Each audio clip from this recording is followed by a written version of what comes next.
Academy of খোলবাদ্যৰ উদ্যোগত বৰপেটাত doctor Birendranath দত্তৰ স্মৃতি চৰণ সভা।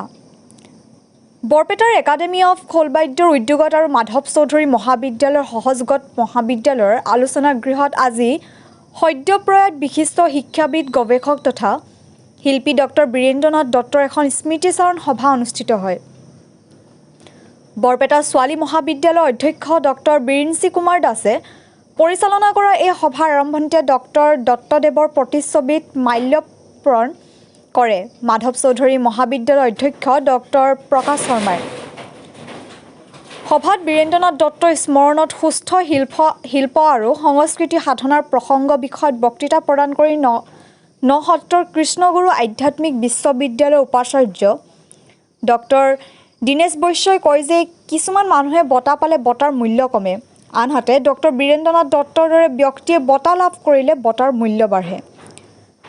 ডক্টৰ দত্ত ছাৰ সম্পূৰ্ণৰূপে আধুনিক মনৰ মানুহ আছিল, অথচ নিজৰ মূল পৰিচয় ধৰি ৰাখিবলৈ কৃচ্ছ সাধনা কৰিছিল। তথাকথিত অভিজাত্য আৰু বজাৰকেন্দ্ৰিক সভ্যতাৰ স্পৰ্শৰ পৰা নিজকে নিলগাই ৰখাৰ ক্ষমতা তেওঁৰ আছিল, আৰু ইয়াতে নিহিত আছে অসমৰ সমাজ সংস্কৃতিত তেওঁৰ প্ৰাসংগিকতা। আন এগৰাকী নিৰ্দিষ্ট বক্তা, লেখক তথা শিক্ষাৰত্ন বঁটা প্ৰাপক অক্ষয় কুমাৰ মিশ্ৰই শিক্ষক হিচাপে ডক্টৰ বীৰেন্দ্ৰনাথ দত্ত সম্পৰ্কে আলোচনা আগবঢ়ায়।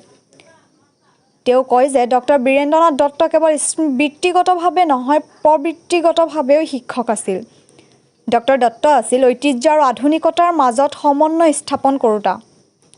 অনুষ্ঠানত সংগীত শিল্পী কবীন্দ্ৰ দাস, হোমেন দাস আৰু ৰিজুমণি গোস্বামীয়ে ডক্টৰ বীৰেন্দ্ৰনাথ দত্তৰ কণ্ঠৰ গীত পৰিৱেশন কৰাৰ লগতে ডক্টৰ দত্তৰ সৈতে তেওঁলোকৰ সান্নিধ্যৰ স্মৃতি ৰোমন্থন কৰে।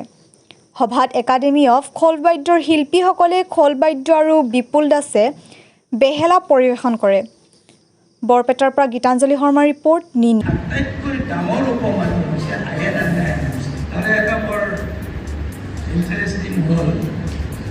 বৰপেটা যেন এটা কমলাৰ দোকানীয়ে কমলাৰ দোকানে বনাইছে।